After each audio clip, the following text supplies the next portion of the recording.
Faltam 17 minutos para as 9 da manhã. Hoje, 28 de outubro, nós comemoramos. Hoje nós celebramos o Dia do Funcionário Público e o Dia do Engenheiro Aeronáutico. Agora tem um detalhe. Quando eu estou falando de engenheiro aeronáutico, eu lembrei aqui. Quando o poder público não sabe valorizar a peça que tem, o bom funcionário que tem, quem ganha é a iniciativa privada. Com certeza. Nós podemos ver isso principalmente, você foi paraquedista, Claré, né?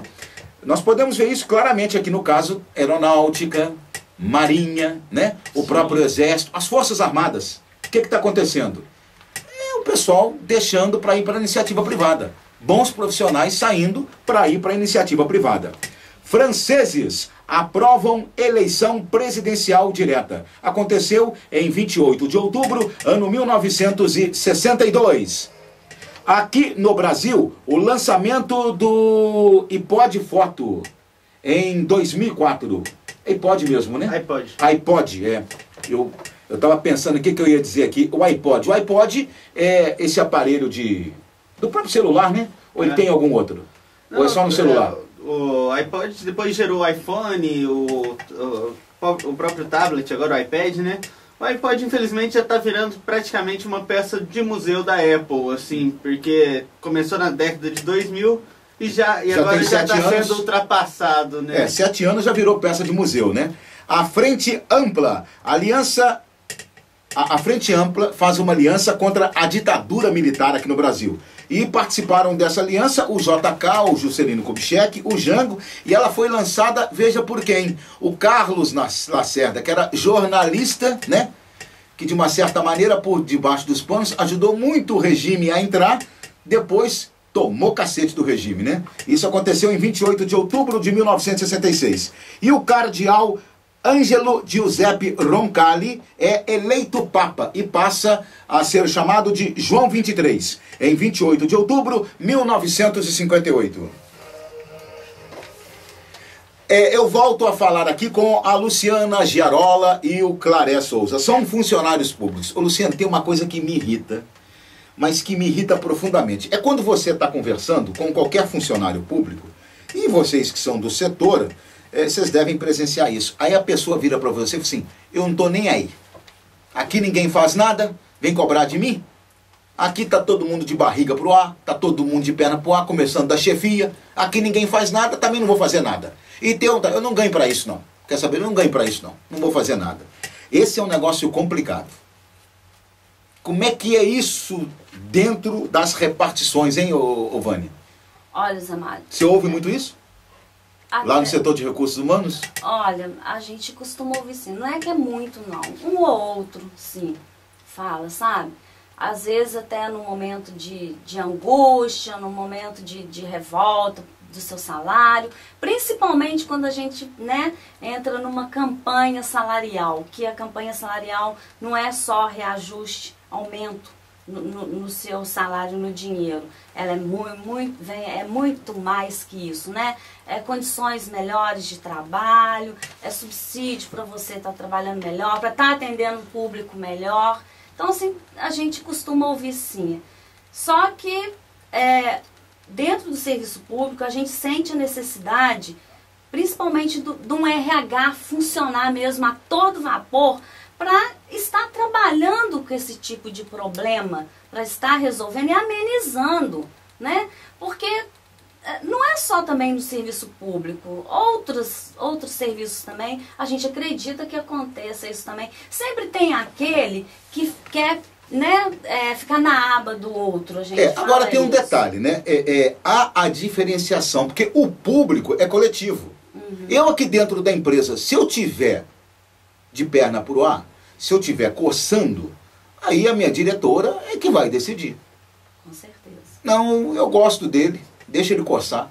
Agora, no serviço público isso não pode acontecer, né? Porque sou eu quem paga o salário, é o Regis, é o Claré, é você também. Então há esta grande diferenciação, que às vezes a pessoa não entende. Na empresa privada, se eu quiser contratar o Regis para não fazer nada, eu contrato, pronto, acabou. E se quiser dar o melhor salário para ele também, não tem problema nenhum.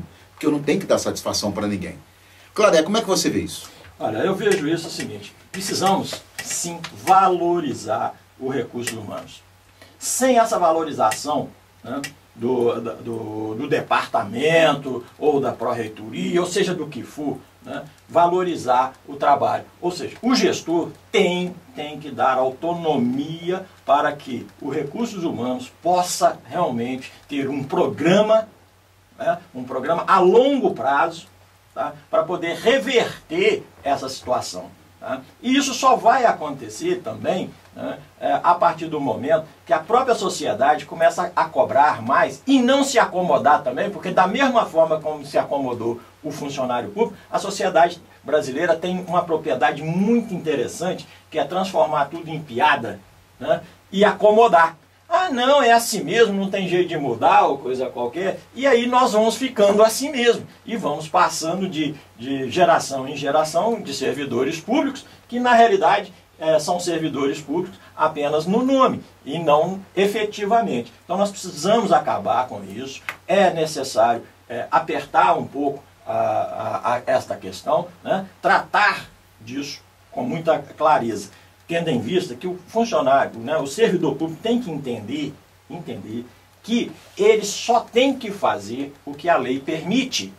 Ele não tem que ficar inventando coisa alguma, né? É a lei. E se tem uma coisa, né, quando eu falo de lei, uma coisa que eu detesto em alguns servidores públicos, é falar assim, não, eu não posso fazer isso porque está na lei. Calma. Não é também assim. Você só pode fazer realmente aquilo que a lei permite, mas você tem o direito e o dever de informar ao cidadão, à população, qual é essa lei, né? Qual é o artigo da lei, qual é o parágrafo, ou coisa qualquer. Ou seja, não podemos trabalhar com desinformação. Eu não concordo com essa questão muito clara. E outra coisa que a gente sempre vê, que também me aborrece bastante, sabe?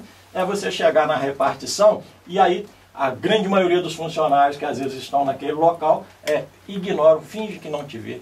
O papo continua, o cigarrinho continua naquele cantinho. Fica esperando e você fica esperando ali, né, igual bobo e tal. De vez em quando você tem que bater no balcão para poder falar, não, ó, eu estou aqui, né? Isso aí realmente é irritante. Daqui a pouquinho nós voltamos e vamos falar sobre isso. Agora, é claro, né, a satisfação não é um número grande.